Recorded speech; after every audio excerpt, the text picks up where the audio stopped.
I was cleaning my son's room when I found $700 hidden in his shoebox. I immediately called my wife into the room. "Hey, honey, have you seen this?" "Yes, what's the big deal?" "You should be happy our son's saving money."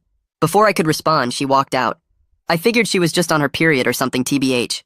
But when our 12-year-old son came home, my wife Talia appeared with the $700, counting it bill by bill when she thought I wasn't looking. "Not enough," she said quietly, then louder, looking at Adonis.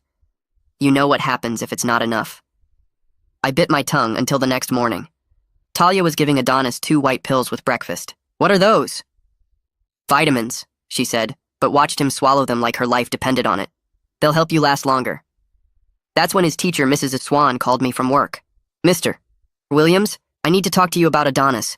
He's fallen asleep in class 3 times this week. I'll talk to him tonight." "Mr. Williams," she paused. "Is everything okay at home?" Her question swam around my head like a shark.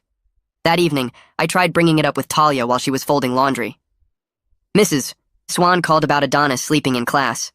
She didn't even look up. "Kids need more sleep. Maybe we should get him to bed earlier."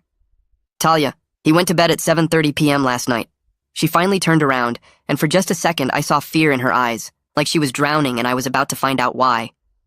"Just leave it alone, Noah. Please." That night I couldn't sleep. Something was nagging at me, so I went to check our family computer. The Facebook Marketplace was still open. As I scrolled through the sold listings, my heart dropped. Adonis's PlayStation, his bike, the signed baseball from his 10th birthday that he'd treasured. The next morning at breakfast, I watched Adonis try to eat. His split lip made him wince with every bite. Purple bruises crept up from under his collar. "Adonis, who did this to you?" "Nobody did anything to me."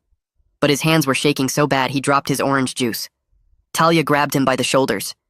"You promised me 3 more months. 3 more months." She was crying now. "I can't lose both of you." I asked if she was okay, and she mumbled something about hormones and menopause. I was in the pickup line that afternoon when Principal Harris approached my car. She leaned into my window before I could even ask about Adonis. "He's fine," she said quickly. "Don't ask questions. Just be grateful." "Mrs. Harris, what?"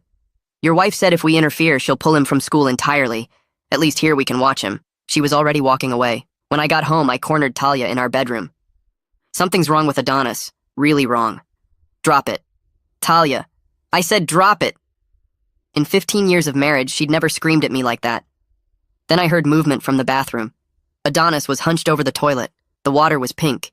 He was vomiting blood and trying to flush it away before I could see. "It's nothing, Dad. Just ate something bad." "That's blood. You're throwing up blood." "It's fine." "It's not fine." I grabbed Talia in the hallway. "We're taking him to the